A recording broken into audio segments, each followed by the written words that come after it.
for sure. What do you guys think of Tatum tonight? Because we did find out before the game in his and Bobby, you were in the media availability earlier today with Tatum, and he said he's still having issues with his breathing from COVID, having a tough time catching his breath up and down the court, which, again, this is no joke. You know, it is what it is, but might explain some of his recent kind of crap play or lack of effort. I mean, from an effort perspective, the last game was the worst game we've seen him play. He just looked totally disengaged, even though he's had worse shooting nights. And then he goes out tonight, and it's better. It's kind of one of those, like, bad shooting Tatum games, where he contributes in a lot of other ways. Forced some shots, couldn't hit from three, got to the line a little bit, had a couple drives late, which were actually key to holding off that lead there, so that was pretty good. Made a couple terrific passes, including the one from his ass. So, I mean, he did some things, but it was another kind of weird Tatum game. Yeah, definitely. But he didn't rush it. He didn't force the issue, which is the kind of Tatum that we were complaining about, that in the bubble a couple of times. And every now and then we talked about, every 15 games, I think it was last season, you get one of those stinkers out of Tatum. It was, again, what you said, especially down the stretch, attacking the rim. He did take more three-pointers than I thought. I was a little surprised. I was thinking 1 for 7 or 1 for 6. I guess it was 1 for 8. But, it's getting his other guys involved, getting his teammates involved. Like, he didn't hold the ball for too long. And the same thing could be said about Kemba Walker. It was like almost as just when you start to get that feeling where you're like, all right, keep the ball moving the way it's been going all night. That's exactly what they did. Both of them did. And much credit to Kemba, of course, for attacking the rim and converting this time around. It felt like last season a little bit. Yeah, his shot is still off, obviously. That's been the biggest that's been the most noticeable thing for me is his efficiency, like his field goal percentage since coming back has been way, way down.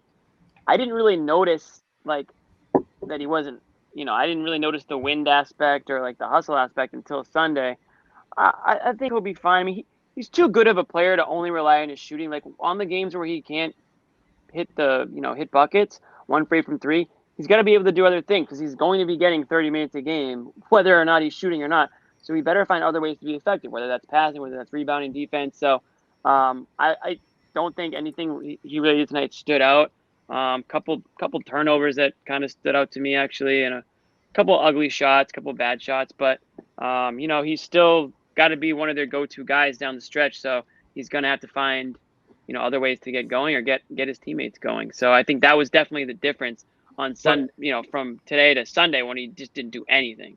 Well, offensively, doesn't it look like he's not in a rhythm at all offensively? No, he's laboring. And it's those times. Remember the stretch last year where people were killing him for taking too many contested twos? Then it was like, okay, I guess I don't take them anymore. And then for a little while there, he was like, but this is what I do, this is my game. And then it kind of took him out of his game, and he didn't know this felt a little like one of those games, which is like, I saw a lot written and a lot said in the last day or two about Celtics shot selection and just how that's one of the things that's really kind of tanked them in the last little bit here is, you had, and I think it was covered up by Brown shooting an ungodly percentage from mid-range for so long that it masked the fact that that's what they were mainly relying on. They're very low in points at the rim in the league. They're really low in like wide open, uncontested threes. And really the majority of their shots are from 2, and they're not hitting them at a very effective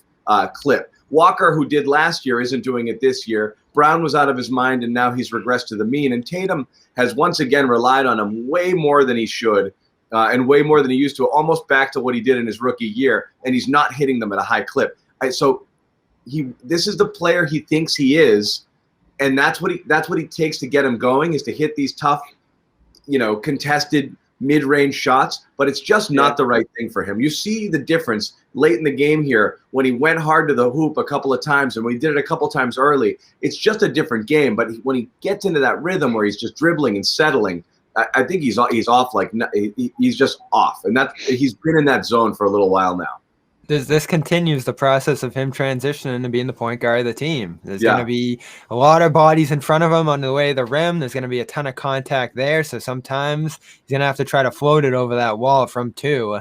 And He's going to be looking to get other guys involved. There's just a lot that he has to process when he's in that position of being the point guard for full games as he has been recently. But we're seeing some other benefits to that as well. Kemba Walker looks really good off the ball. Like, he has been outstanding the last 2 games, I thought, and finding a comfort, not only shooting threes off the catch, but even early in this game, getting on the back line and dribble into the basket and hitting his first 2 shots inside. We now have 2 games in a row where he's been able to finish at the basket, which this offense doesn't have a ton of because he struggled to do that on the ball as the point guard himself.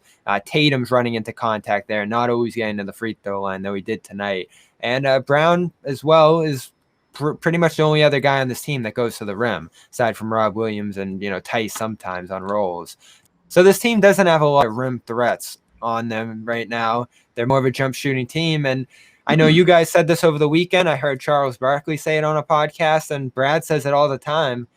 This can't just be a team. Joe Sway especially has said this can't just be a team that shoots a ton of shots, and if they go in, great, it's the Toronto game, and if they don't, it's, we didn't make shots. There's got to be other ways to do it. There's got to be adjustments. There's got to be flexibility as a team stylistically, and this is for the role players especially. You know what I love that Neesmith did in this game, John?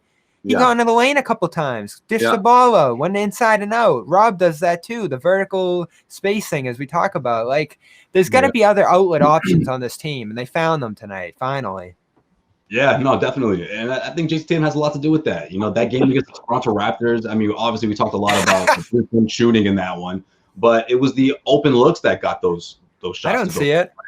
And I think when Jayson Tatum's getting his Ben Simmons on, if you will, like, and that's of course also means him getting to the free throw line. You guys notice that as well when he's passing the ball and that ball's swinging and he's an assist. These guys racking up, 6. This felt like a Ben Simmons game with a lot of shot attempts. Yeah, exactly. And it opens up the floor. I mean, it just creates so much more opportunities for the rest of the starting unit. But then in comes the second unit, and of course now Brad you've noticed it's either Jayson or Jaylen most of the time to start the second quarter out there with that second unit, and he's getting them going as well. And of course Pritchard is out there anchoring the backcourt. Oh man. Good job tonight, Aaron. D. Smith is pumped.